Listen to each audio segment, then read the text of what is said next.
Good morning. Welcome to the Community Voice. I'm Steve Gradick. It feels like Monday, but it's the day after Independence Day, so I'll adjust somehow. We're very honored to have in studio Carroll County Tax Commissioner Vickie Bearden. And good morning, Vickie. Good morning. Thank you for coming in. I know this is a topic that's close to everyone's heart. Thank you for having me. Certainly mine. But before we get started, we're going to talk about the assessments have gone out. What does that mean in terms of your tax bite, et cetera, et cetera. Before we do, we ran a story Monday about a scam that involved kind of gift cards and people making phone calls and kind of putting pressure on people. Tell us about that particular scam and why these kind of scams, particularly for the elderly, are so important. The bank had called me on Friday, I guess it was, and told me that an elderly person had come in there and wanted to get a money order. And so I guess they got to talking, and they showed them this letter that they got, and it was like they wanted it to look like a delinquent tax bill, but it wasn't. It didn't have my name on it. It didn't have any government name on it. It really didn't have the name of any person. And it says we're not affiliated with the government. We're not affiliated with, any state or local government. So you have to read all of it. But what they were wanting them to do was get a money order and take it and get a gift card and send it to somewhere, and then they were telling them that they had delinquent taxes of like $2,400 or something, and their tax bill hadn't even been $2,400. Their tax bill, they were elderly, over 65, they got the school tax exemption.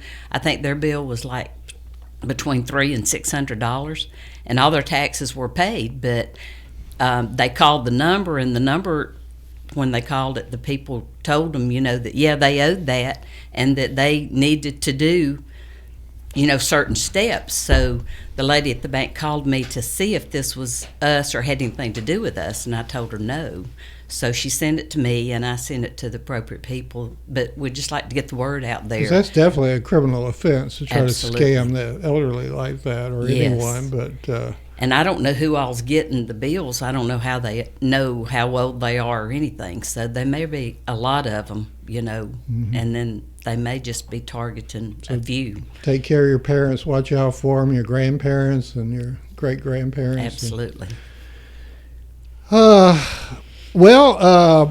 we all go to the mailbox recently, and we get this love letter from the Board of Assessors. And for a moment, we look at it and we go, man, we're a great investor. I mean, we bought this house for $175 or $175,000. Now it's worth $350,000. Wow. What? And then and for that 3 seconds, you go, man, I'm smart. And then you realize everybody else's assessment went up too, for the most part. I want to try to keep this as simple as we can, which is not going to be easy, but it is confusing. Tell us we've got the notice of assessment from the Board of Assessors, the Assessor's Office, yes, where Hubert Sparks is like head of it. I don't know. I can't remember. Chief Appraiser, although we've invited Hubert to be on. Hopefully he will be on soon. But you're the tax commissioner. Yes. So what's the difference between the two? Well, the assessor's office assesses your property. They put the values on there. And then once they finish with all of their assessments and everything, they send that to me. It's one program to the other, and then we compare our values and make sure that everything looks similar. And then I have to calculate figures and give it to the cities and the Board of Commissioners and the schools so that they can set their millage rates. Okay. All right. And then you have to collect said taxes. Yes. Once everybody sets their millage rates, they give those to me, and we calculate taxes, and then we'll send out the bills. Oh, and those are due at the end of the year. unless you... They're due December 1st. Yeah. But if you go beyond the end of the year, there's penalty. Well, if you go after December 1st, interest adds each month. Okay. A penalty will add if you haven't paid it every 120 days up to 20%. And I don't want anybody to interpret that I always look for when the deadline is or when Right. the penalties are. Yeah, that's just a general question. Yes. Let's take a break, and we're going to jump in. When we come back, we're going to talk more about taxes and tax increases and these bills and assessments, et cetera, et cetera. But I really want to focus on a lot this morning regarding the exemptions. There are a lot of exemptions that you may be eligible for if you're in that older category, and we really want to kind of get the word out on that. And we're going to be back with more, and we're on Facebook Live this morning on the WLBB Facebook page with Carroll County Tax Commissioner Vickie Bearden. We'll be back with more after this.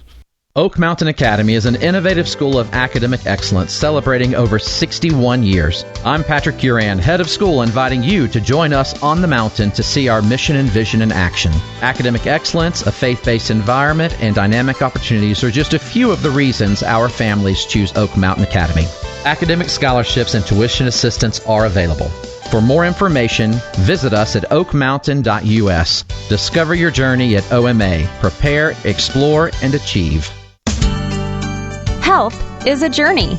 It's making better choices, even when it's not easy.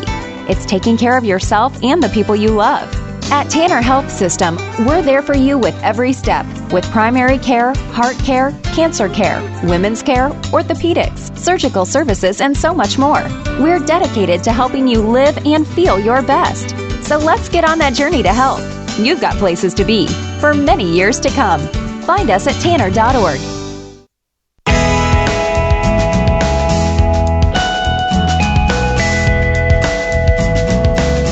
Good morning. Welcome back to the Community Voice. I'm Steve Greidick, your host. Delighted to have you with us on this beautiful day after Independence Day. And our guest in studio is Carroll County Tax Commissioner Vickie Bearden. She's took office in the year 2009, so she's had 15 years of service. Congratulations on that. Thank you. Because you have to go before the voters every 4 years. Yes. You've been reelected. So anyway, as I said, everybody's gotten this Board of Assessors tax assessment in the mail, which makes us very proud in one sense, but then also kicks in when we start thinking about, my Lord, if they don't roll back taxes, then I'm going to be paying more in taxes. Please, if you would, just kind of explain the relationship between this assessment. It doesn't mean necessarily that there will be a tax increase. How does all that work? So when you get your assessment notice, that tells you the value of your property.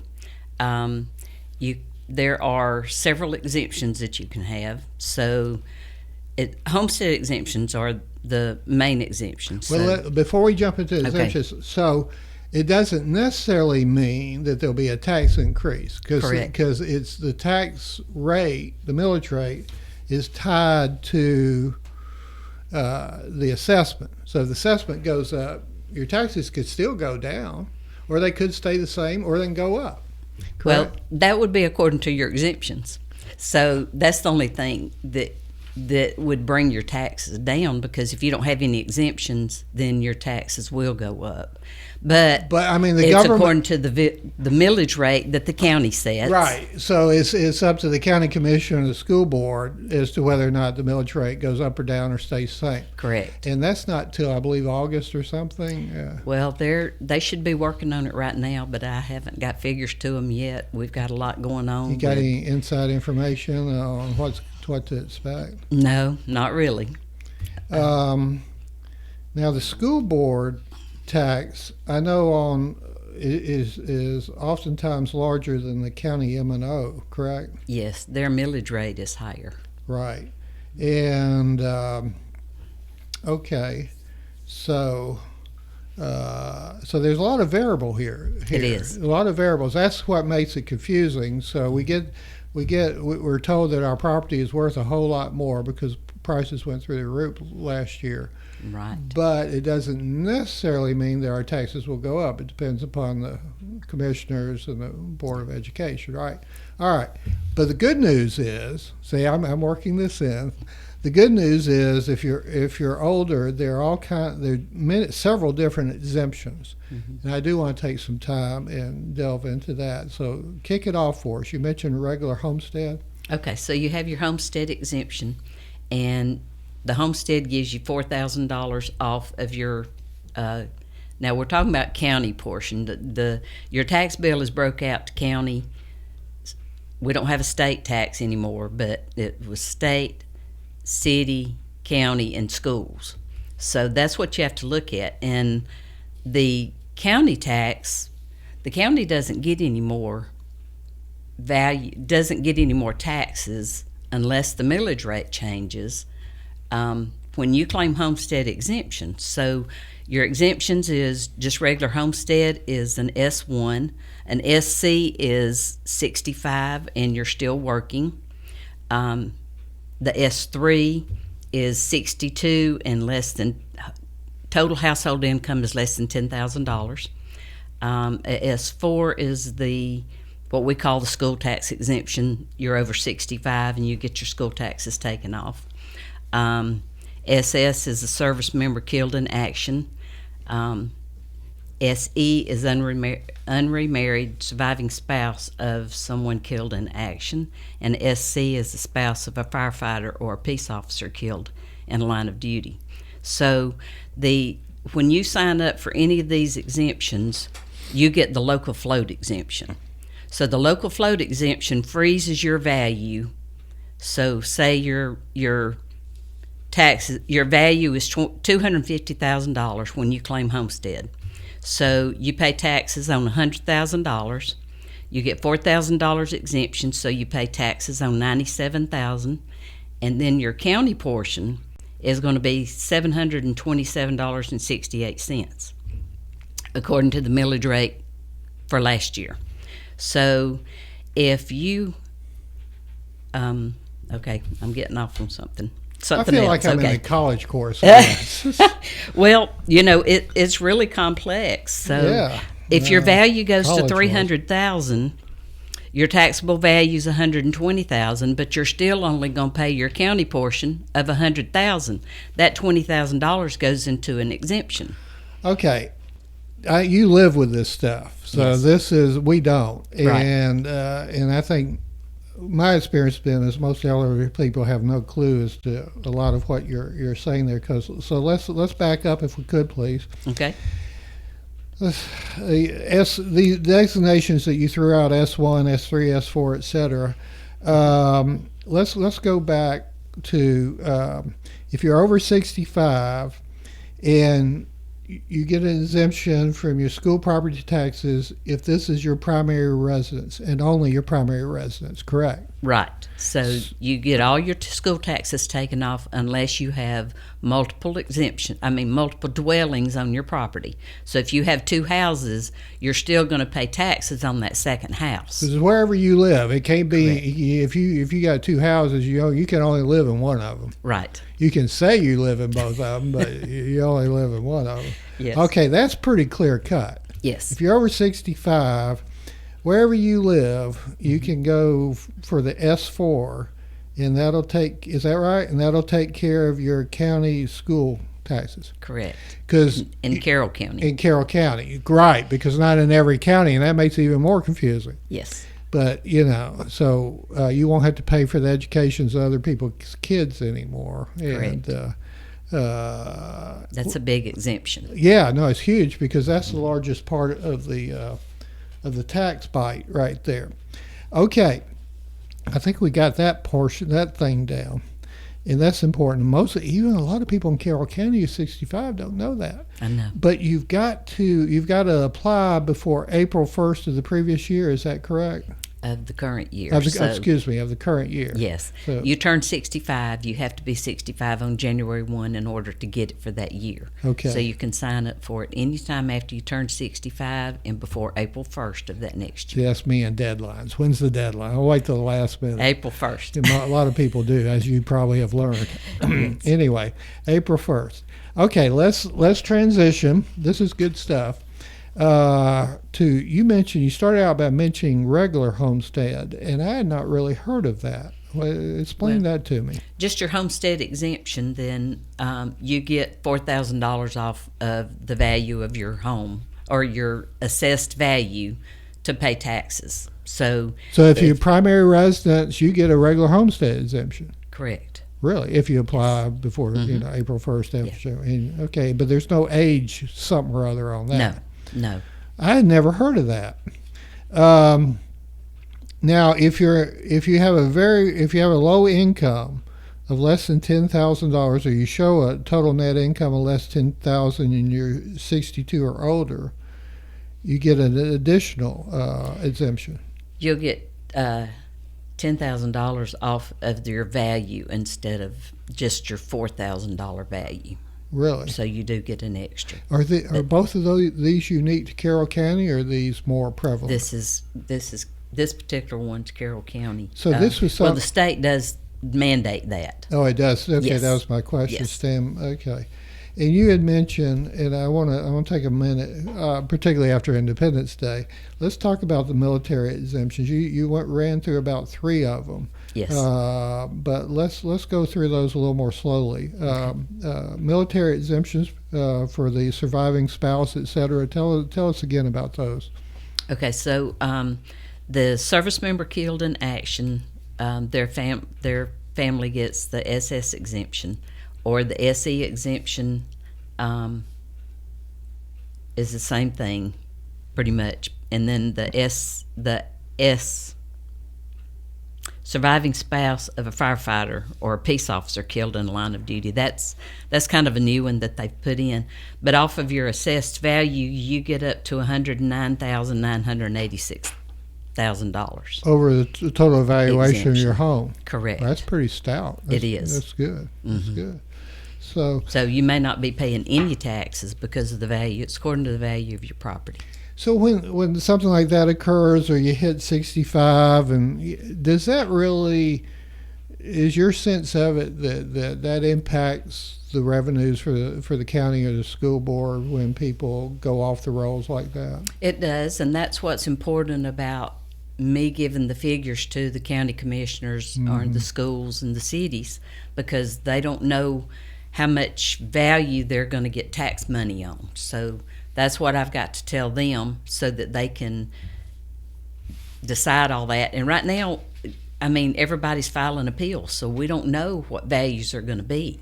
So if we have a big appeals, a lot of appeals going on, which this year we will have a lot, then they're not going to know till later exactly how much money they're going to get in taxes, because the values are going to change.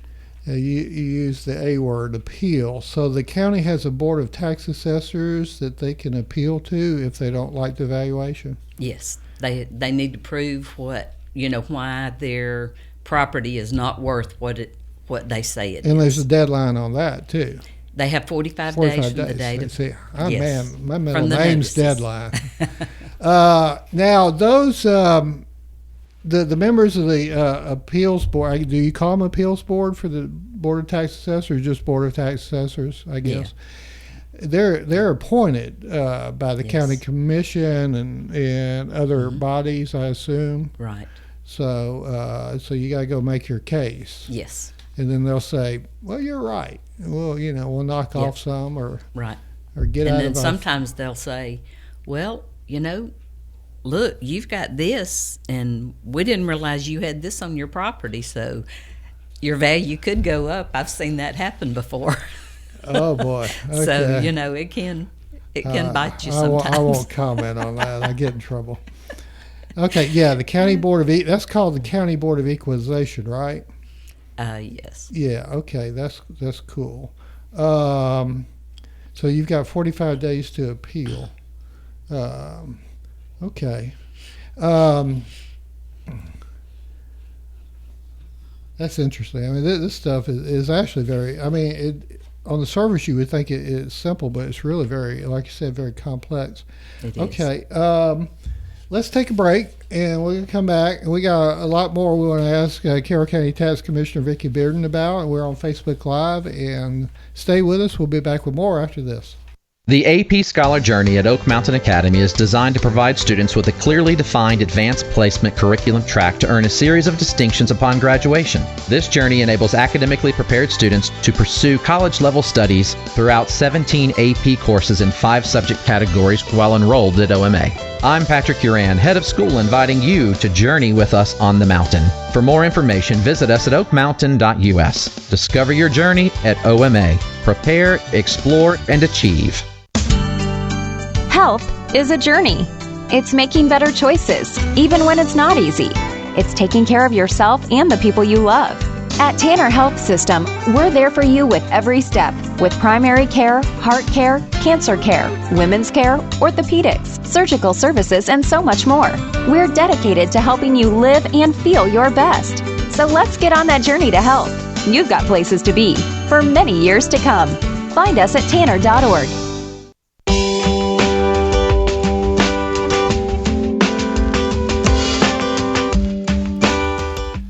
Good morning. Welcome back to Community Voice. I'm Steve Gradick, your host. We're grateful to our sponsors, Oak Mountain Academy and Tanner Health System, and we're grateful that Carroll County Tax Commissioner Vickie Bearden is coming to the studio to sit behind the mic and get on the cameras and talk about taxes, everybody's favorite subject. There's something I'm familiar with, so I'll just throw it to you. Governor Kemp had a particular grant, which is also confusing. So straighten that out for us. Okay, so he's given a grant of $18,000 off of the taxable value of your home. So if you're... How did he do that? Well... It's not an easy question to answer. I think they just had an overabundance of money and they want to give it back to the people, so they're giving it back on their tax bill. No kidding. COVID money. I guess. So another topic for another day. Right. So he's given. You're going to be getting that as a credit. It was not shown on your assessment notices. So it's according to where you live and what the millage rates are. You're going to get $18,000 off of the value of your property. So if you had a property worth $250,000, you pay taxes on $100,000. You have homestead exemption, you will get $4,000 just for claiming homestead, and then you're going to get $18,000 off of that this year, and it may be this year only. I don't know if it's going to continue on. So you will get $18,000 off of your value.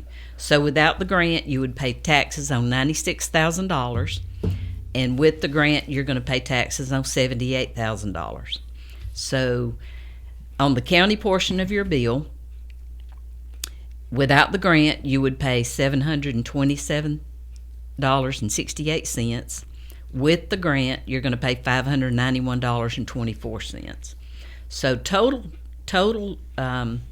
tax bill. So if you have homestead exemption with a value of $250,000, you'll pay $2,407.68. With this grant, you're going to be paying $1,956.24, which you're going to be saving, or the grant is going to be paid to the county, and it will amount on that to $451.44. So if you live in a city, you're going to pay city taxes also. You will get the $18,000 off of your city portion, and then so you may get a total exemption of between $500 and $550 for this year.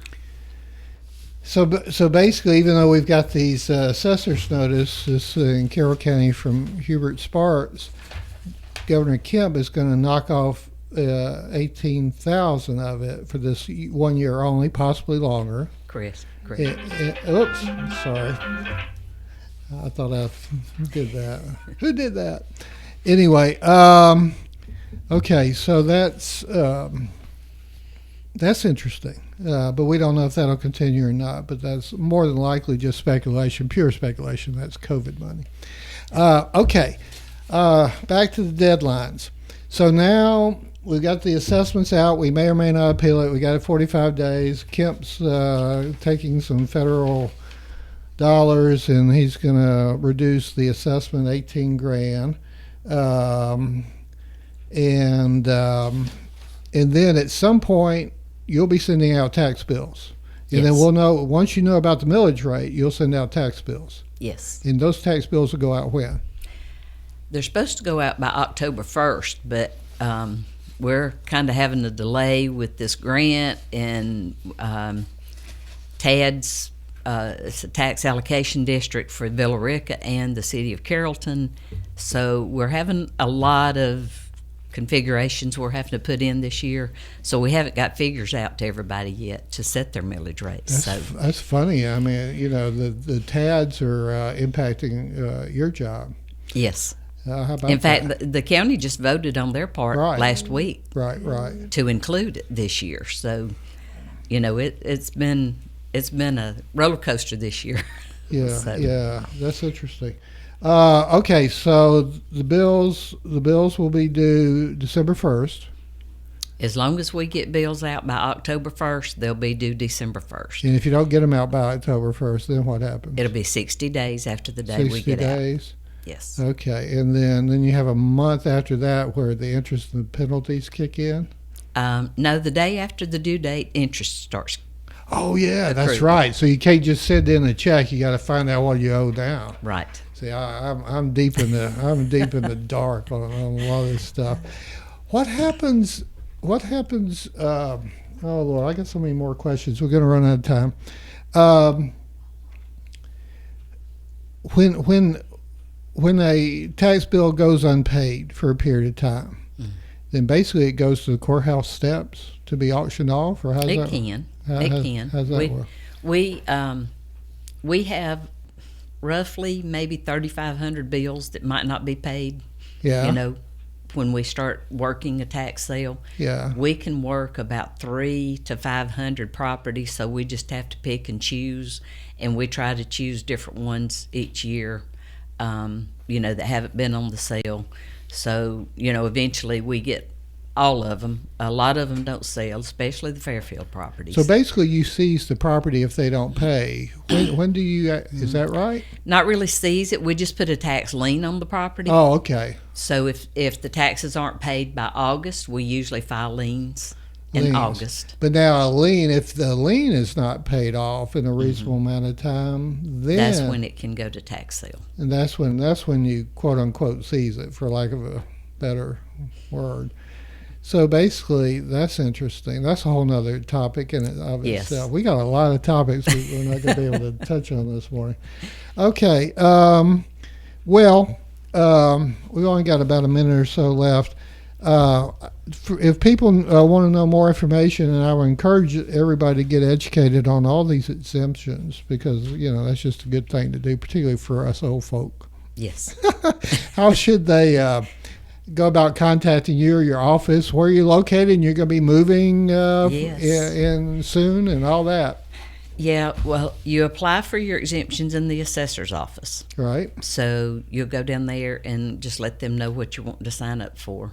Cause, This is the College Street building. Correct. And then y'all moving over across the jail. Correct. 997 Noonan Road. We're going to be moving there July the 24th, excuse me. July 24th. July 24th. We'll be moving over there, and we will be closed on the 24th. So we've got to have a little bit of time to get adjusted, get the computer set up, and make sure everything's working and all of that. So they'll be moving. We're not closing on a Friday, so we'll start moving on Saturday. We'll be moving Saturday, Sunday, and then we'll be Okay. getting everything set up on Monday. And then at some point you'll be moving into the brand new building on College Street. Yes, they're telling us about 18 months. Our guest this morning has been Carroll County Tax Commissioner Vickie Bearden. We are very grateful for her coming in this morning and explaining to us about exemptions and how we can save money and how we can, and then I exposed all the deadlines associated. We hope to have Hubert Sparks on with us. Go out and make it a great day. You're in tune to WLBB. National headlines and the local.